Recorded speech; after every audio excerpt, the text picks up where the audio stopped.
We've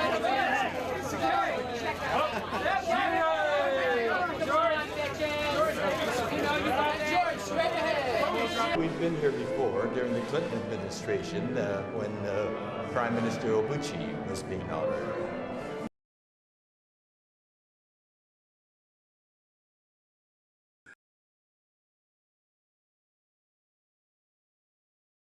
This book, I wanted to capture two generations, the parents reading to their children, because still to this day, so many Americans don't know about this event that happened during World War II.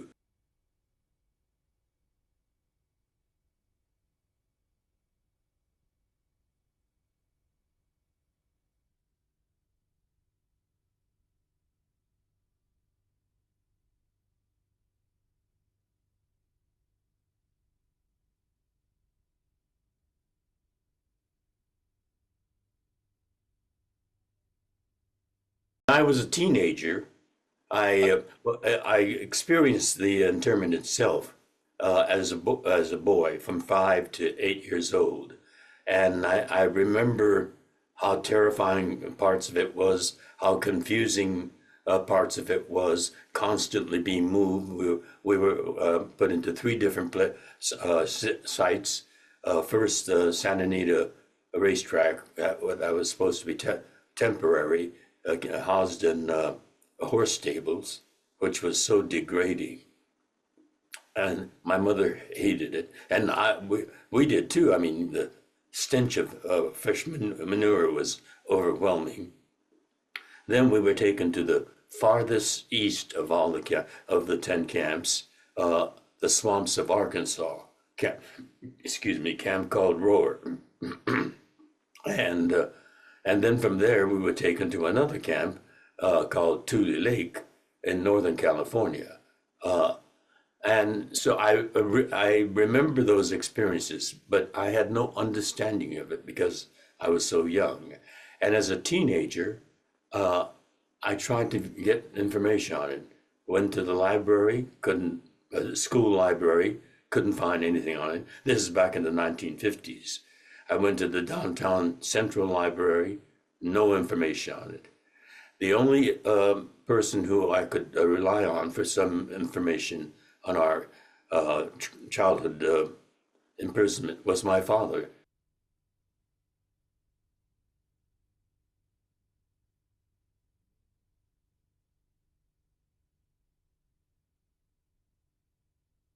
You know, it's a funny thing. The shame of internment is the government's. They're the ones that did something unjust, cruel, and inhuman. But so often, the victims of the government's actions take on the shame themselves. And there are many young Japanese Americans today who know very little about their own family history because their parents didn't talk to them about it, or because of the shame they felt, they made light of it. One of the important things about having books like this is that it humanizes us, that it does, it tells stories about us that show, yeah, we're just like any other family, that we like to play baseball, or we have pets and things like that.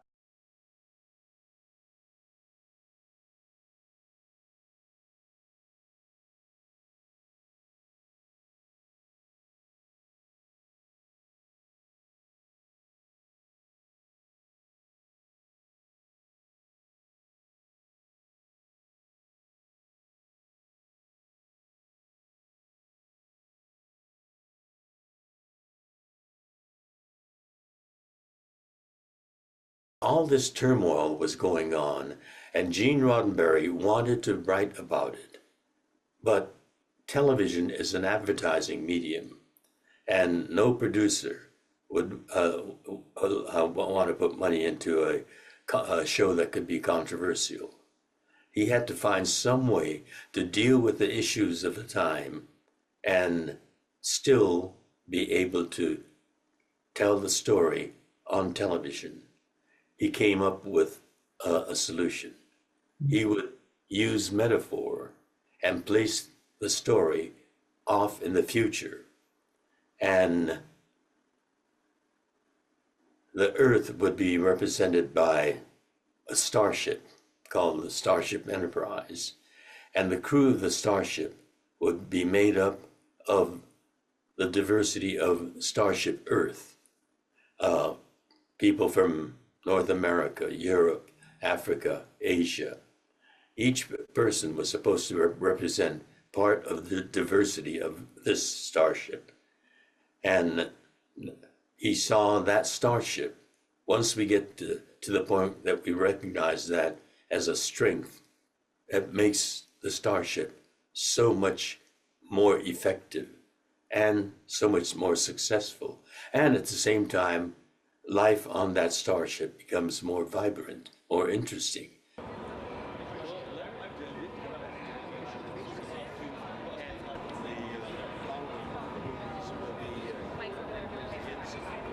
And the original Star Trek